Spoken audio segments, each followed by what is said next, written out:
자, 오늘 이 시간에는 설교의 요소들에 대해서 살펴보는 시간을 갖도록 하겠습니다. 설교의 요소를 생각할 때에 몇 가지 중요한 구분들이 있습니다. 첫 번째는 기초적인 요소들이 있습니다.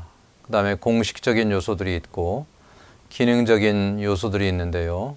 이제 앞으로 진행하면서 이 요소들의 내용들을 하나씩 살펴보게 될 텐데요. 기초적인 요소들은 전에 내용 속에서 살펴보았던 설교의 요약문에 나타난 내용들이 설교의 기초적인 내용들입니다.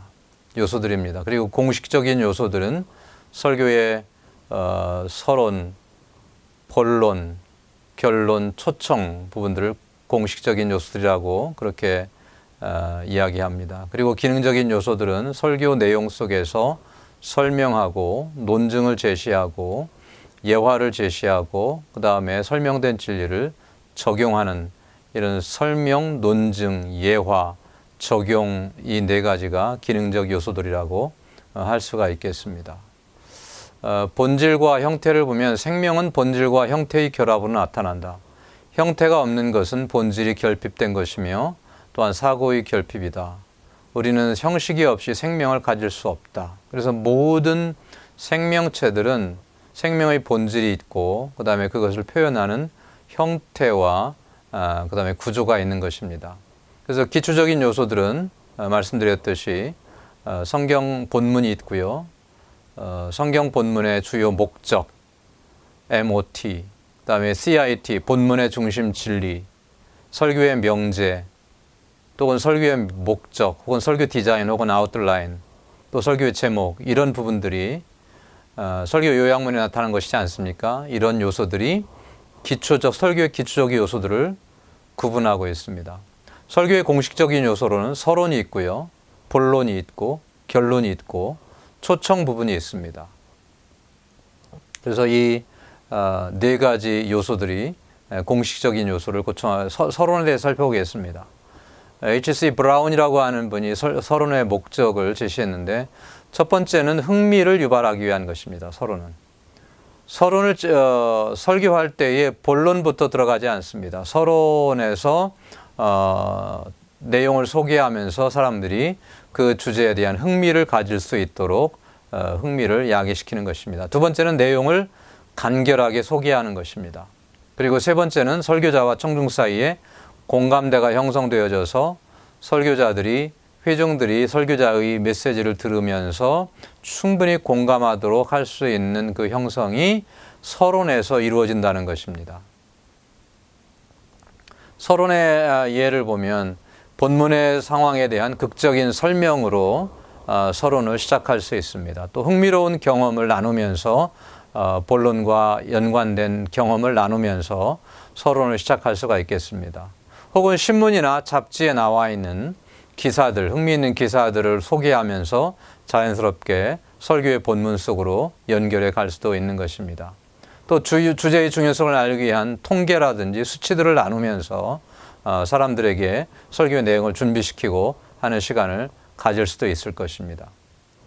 서론의 모델이 있습니다. 이제 브라이언 채플이 제시한 서론의 모델인데 서론을 어떻게 제시할 거냐. 많은 분들이 서론의 중요성을 알기는 하지만 어떻게 하면 효과적인 서론을 만들 수 있느냐라고 고민하는 분들이 꽤 있습니다. 그래서 이분이 서론에 대한 설교의 모델을 제시한 바 있는데 첫 번째는 사람들에게 관심이나 흥미를 유발하는 그런 내용을 소개합니다. 그리고 나서 그것과 연관지어져서 설교의 주제를 소개하고요. 그 다음에 설교하기 위해서 선택한 본문에 나타나 있는 타락 요인을 진술합니다. FCF, Fallen Condition Focus라고 하는 말의 그 줄임말인데요. 이 브라이언 채플의 설교학에서 본문의 타락 요인, Fallen Condition Focus의 개념은 굉장히 중요하고 이분이 기여한 아주 중요한 어떤 설교학적 아이디어라고 볼 수가 있습니다. 이것은 어떤 내용인가 하면 모든 성경은 인간의 타락을 보상하고 메꾸기 위해서 하나님께서 치유책으로 주셨다는 것입니다. 예를 들면 항상 기뻐하라 라고 하는 말씀을 주셨는데 그 말씀을 왜 주셨느냐 하면 우리가 타락한 본성을 가지고 타락한 세대에 살면서 기뻐하지 못하는 요인들이 굉장히 많습니다. 그래서 그런 타락 요인에 대한 치유책으로 하나님께서 성령님께서 사도 바울을 통해서 항상 기뻐하라 라고 하시는 진리의 메시지를 계시해 주신 것이죠. 그러면 그 메시지는 죄와 타락으로 인해서 기뻐할 수 없는 인간의 타락 요인에 주시는 말씀인 것입니다.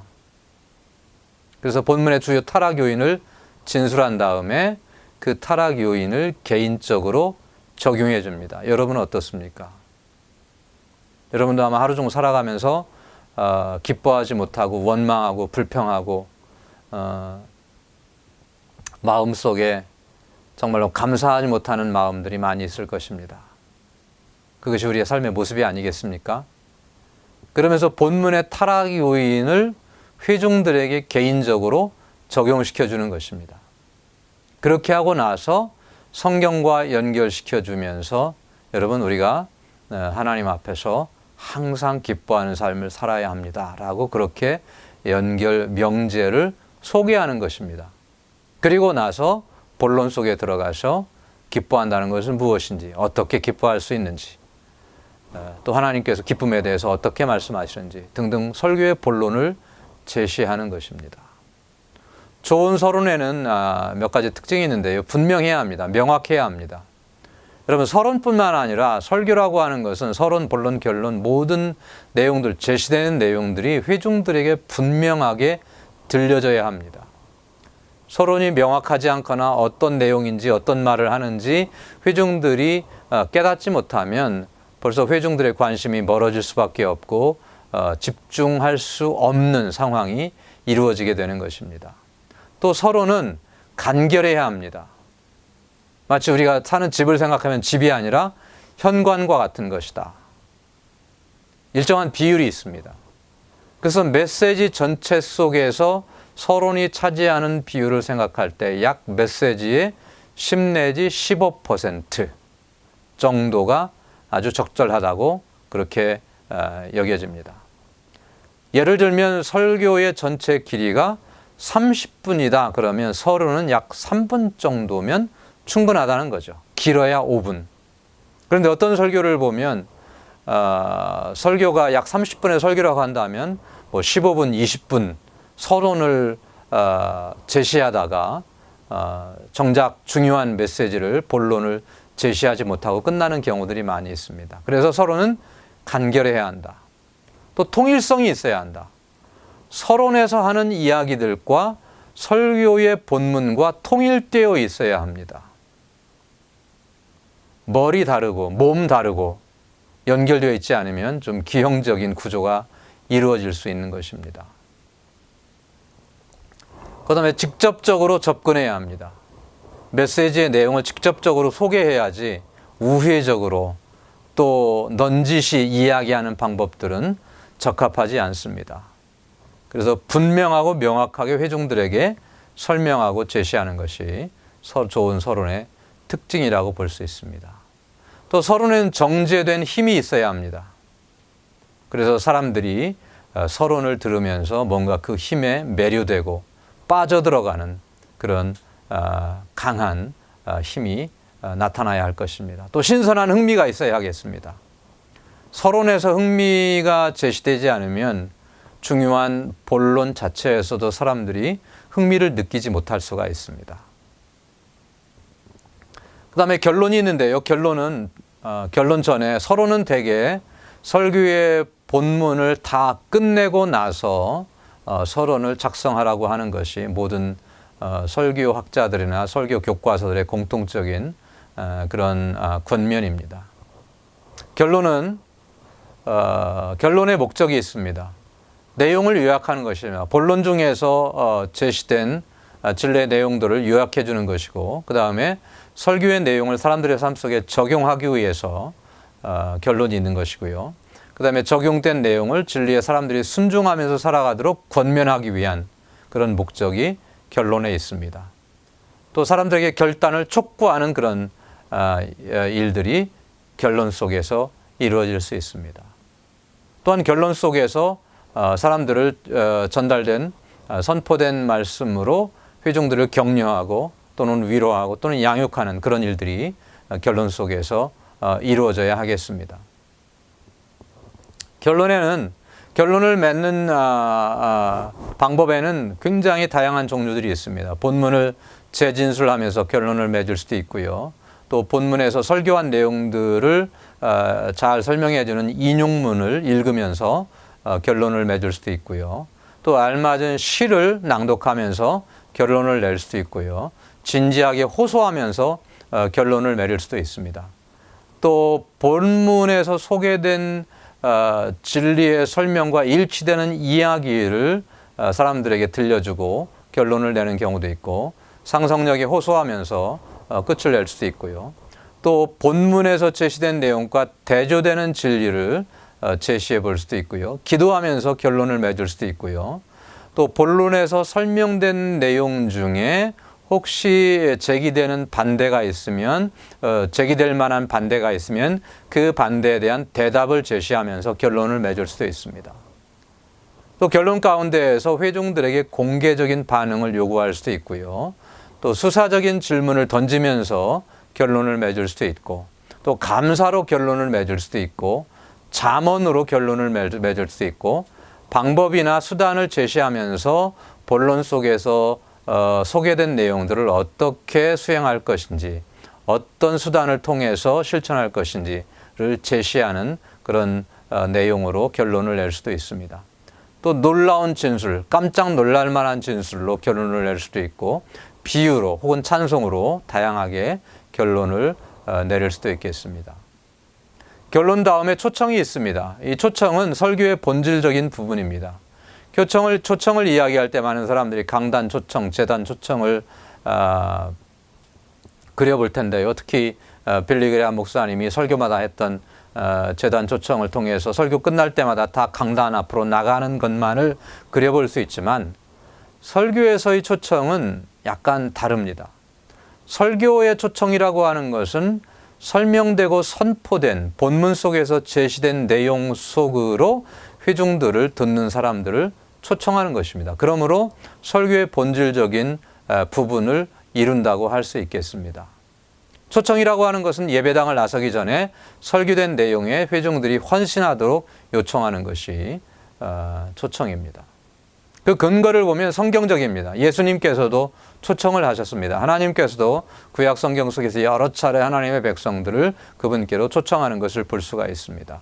또 사도들도 메시지를 전달하고, 복음의 메시지를 전달하고 듣는 사람들을 초청했습니다. 또 심리적인 근거가 있습니다. 사람이 메시지를 들으면 그 메시지에 무언가 반응하기를 원합니다. 자연스럽게. 그러므로 그런 원함이 있을 때에 뭔가 초청이 제시되면 그 초청에 반응할 수 있는 확률이 굉장히 높은 것입니다. 그렇지 않고 시간이 지나서 여러분 초청을 요구하게 되면 마음이 식어지고 초청의 내용을 잃어버리게 돼서 쉽게 반응하지 못하는 그런 심리적인 근거가 있는 것입니다. 또 역사적인 근거가 있습니다. 역사적으로 사람들이 하나님의 말씀을 전하고 사람들을 초청했습니다. 특히 대각성 운동기를 통해서 중세시대에 잃어버렸던 그런 초청의 내용들이 다시 회복이 되어졌습니다. D.L. 무디나 또는 여러 유명한 설교자들이 메시지를 전한 다음에 듣는 사람들이 그 메시지에 반응하도록 아주 진지하게 호소하면서 초청을 했습니다. 특히 감리교의 초기 역사를 보면 죄인의 자리, 그런 자리가 있었습니다. 예배 시간에 설교하고 난 다음에 한쪽에 마련된 그 죄인의 자리를 향해서 이런 설교를 합니다. 여러분, 오늘 말씀을 듣고 정말로 하나님 앞에서 자신이 죄인임을 깨닫고 하나님과의 관계를 다시 한번 재정립하기를 원하시는 분들은 자리에 일어서서 죄인의 자리로 옮겨가시기를 바랍니다. 또 어떤 사람은 그것을 애통하는 자의 자리다, 그렇게 이름을 붙였습니다. 그래서 그 자리로 사람들을 초청해서 그 자리에 모인 사람들을 대상으로 이분들이 어떻게 그 말씀에 반응하면서 실천하면서 살아갈 것인지를 가르치고 인도하고 안내해주는 그런 일들이 역사적으로 이루어졌던 것입니다. 그 다음에 실용적입니다. 그래서 실제적으로 뭔가 사람들이 그 메시지로 살아가도록 선포를 했으면 여러분 그 메시지에 반응하도록 초청하는 것이 실용적인 일이라고 볼 수가 있겠습니다. 또 초청의 모델들을 보면 굉장히 많습니다. 나중에 결정하게 한다. 메시지를 듣고 집에 돌아가서 적당한 때에 정해진 때에 결정하게 할 수도 있고요. 또 앉은 자리에서 카드를 기록하게 할 수도 있고요. 또 예배 후에 남게 할 수도 있고요. 또 그 자리에서 손을 들게 할 수도 있고요. 일어서게 할 수도 있고요. 굉장히 다양하게 초청을 할 수 있습니다. 자리에서 기도하게 하기도 하고 소리내서 고백하기도 하고 또 앞으로 나오게 하기도 하고 이 중에 몇 가지들을 혼용해서 하기도 하고 또 개인적으로 초청해서 또 찾아가든지 만나서 권면하기도 하고 하는 그런 다양한 초청의 방법들을 활용할 수가 있겠습니다. 이런 방법들을 통해서 여러분들이 설교의 공식적인 요소들을 완성해 볼 수 있겠습니다. 그래서 오늘은 설교의 공식적인 요소로 서론을 어떻게 작성할 것인가, 또 결론을 어떻게 작성할 것인가, 설교의 초청은 어떻게 하는 것인가 하는 점들을 살펴보았습니다. 감사합니다.